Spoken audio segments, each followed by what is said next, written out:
Tiket emas Veda dari Rookies Cup. Pemirsa, nama Veda Ega Pratama kembali menggelegar setelah memastikan diri sebagai runner-up Red Bull Rookies Cup 2025. Torehan itu bukan sekedar prestasi, melainkan tiket emas menuju panggung Moto3. Aturan resmi MotoGP menyebutkan pembalap harus berusia minimal 18 tahun untuk tampil di Grand Prix, tetapi ada pengecualian khusus. Mereka yang masuk 3 besar di Junior GP atau Rookies Cup boleh langsung naik kelas meski baru 17 tahun. Veda masuk kategori langka itu. Artinya, ia akan menjadi salah satu pembalap termuda di grid Moto3 musim depan. Kesempatan besar, namun sekaligus ujian berat.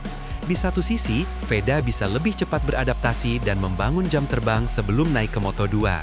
Di sisi lain, langkah ini menuntutnya menghadapi persaingan paling keras di dunia balap profesional lebih dini dibanding rival-rivalnya.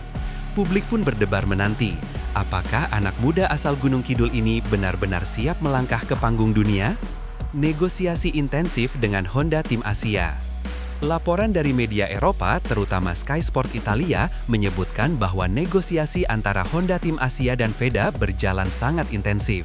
Bahkan Rosario Triolo, salah satu jurnalis senior, menegaskan bahwa kesepakatan sudah berada di tahap akhir. Jika benar, maka pengumuman resmi tinggal menunggu waktu.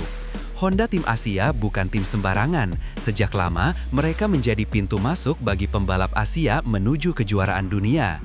Indonesia pun punya sejarah di tim ini, dengan nama-nama seperti Mario Suryo Aji, Fadilah Arbi Aditama, dan Andi Farid Isdihar. Kini giliran Veda yang akan melanjutkan estafet itu. Namun di balik kabar baik ini ada tanda tanya besar.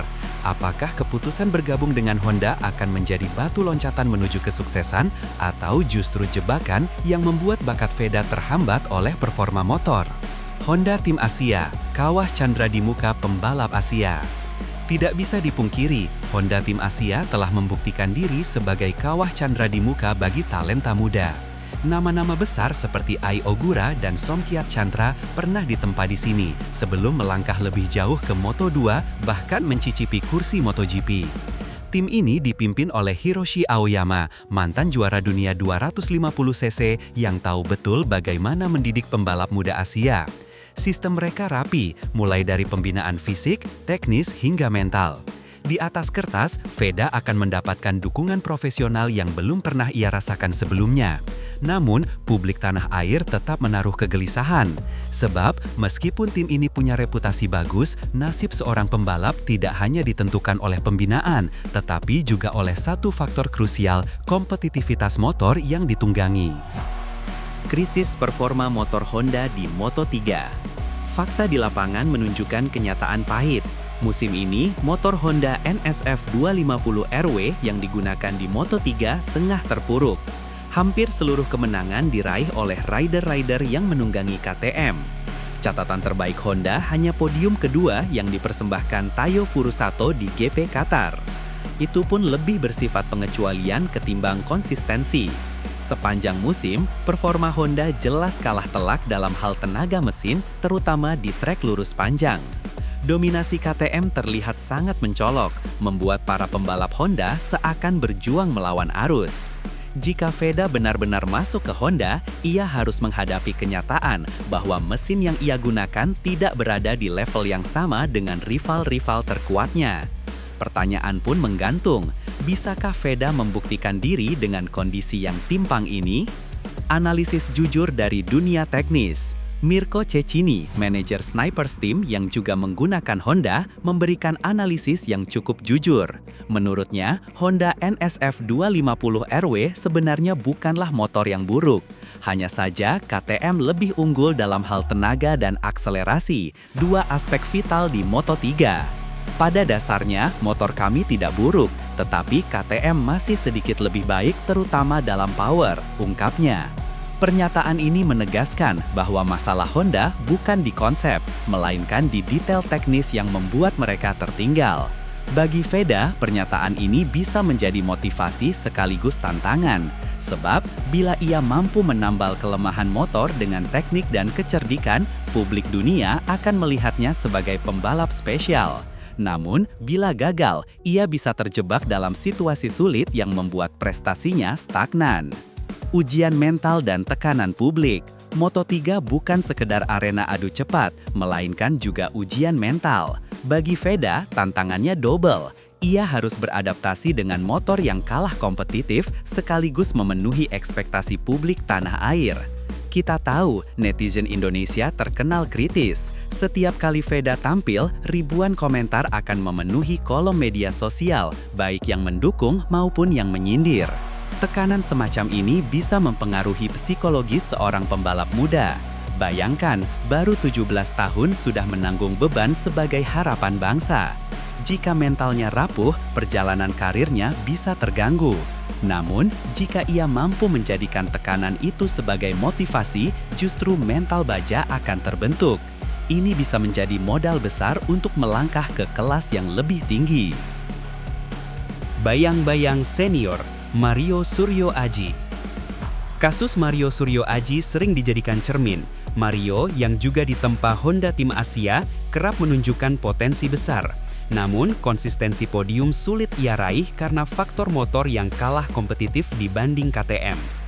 Hasilnya, publik sering menilai Mario kurang maksimal, padahal ada faktor teknis yang tak bisa ia kendalikan.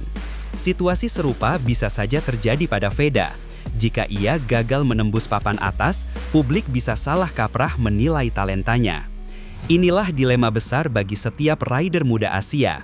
Mereka mendapat kesempatan melalui Honda Tim Asia, tetapi juga harus siap menghadapi risiko tertahan oleh keterbatasan mesin.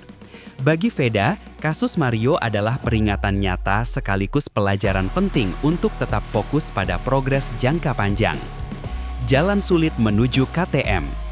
Banyak yang bertanya, mengapa Veda tidak langsung memilih KTM yang terbukti lebih kompetitif? Jawabannya sederhana, slot di tim KTM sudah penuh oleh rider muda Eropa yang diproyeksikan sebagai bintang masa depan. KTM punya tradisi mengorbitkan talenta dari Spanyol, Italia, dan Prancis. Rider Asia sulit menembus dominasi itu.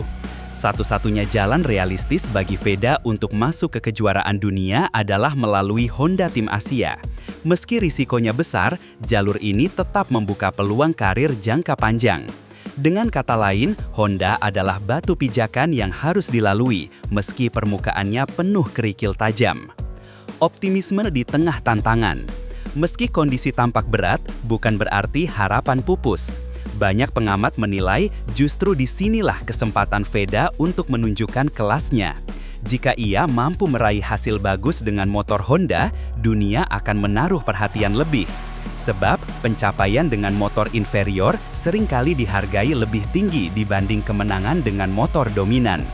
Veda bisa membangun reputasi sebagai pembalap pekerja keras, tahan banting, dan cerdas membaca situasi balapan.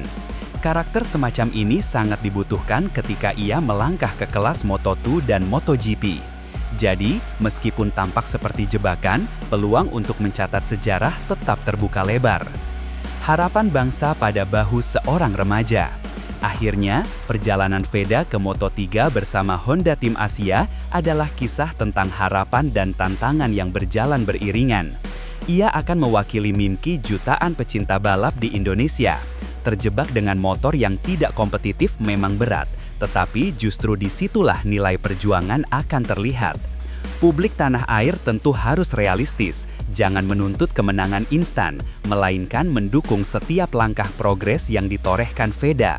Sebab, bila ia berhasil bersinar meski dengan segala keterbatasan, dunia akan sadar bahwa Indonesia punya bintang baru yang siap menggetarkan panggung MCOP. Pertanyaan besar kini tersisa, akankah Veda Ega Pratama mampu menjawab ekspektasi itu?